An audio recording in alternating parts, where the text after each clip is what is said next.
Hello friends, Rounak Banerjee music study and sports analyst চ্যানেলের আরও একটি নতুন ভিডিওতে আপনাদের সকলকে স্বাগত।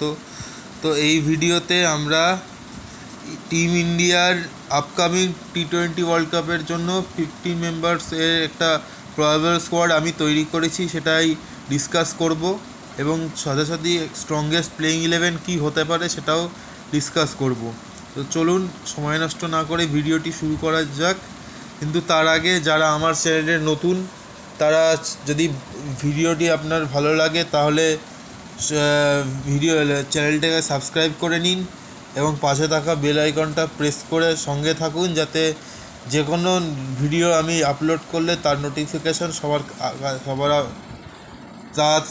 আগে আপনার কাছে পৌঁছে যায়। তো চলুন ভিডিওটি শুরু করা যাক।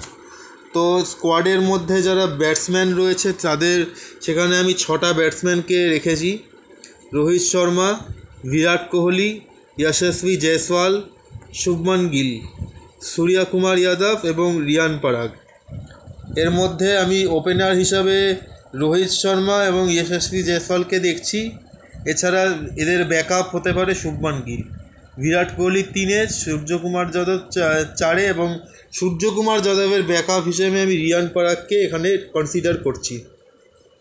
এবার আসি উইকেট কিপারের কথায়। তো উইকেট কিপারে আমি দুটো অপশান রেখেছি: সঞ্জু স্যামসন এবং ঋষভ পান্ত।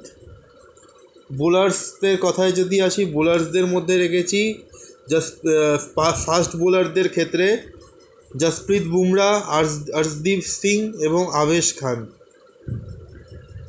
এবং স্পিনারদের মধ্যে দুটো স্পিনার রেখেছি, কুলদীপ যাদব এবং যুজবেন্দ্র চাহাল।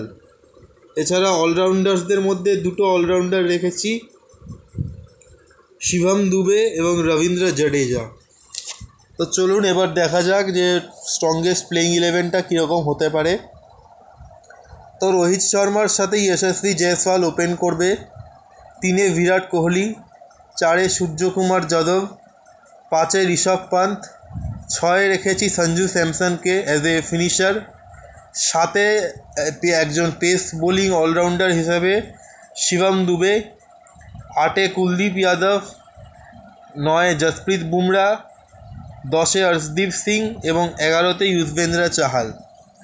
এবার এই হচ্ছে আমার স্কোয়াড এবং স্ট্রংগেস্ট প্লেইং 11। আপনারা যদি আমার সঙ্গে সহমত হন তাহলে কমেন্ট সেকশনে সেটা জানান, এবং আপনাদের যদি কোনো ভিন্ন 15 মেম্বার স্কোয়াড বা স্ট্রংগেস্ট প্লেইং 11 থাকে সেটাও কমেন্ট করে জানাবেন। তো এই ভিডিওটা এ পর্যন্তই ছিল। এরকম আরও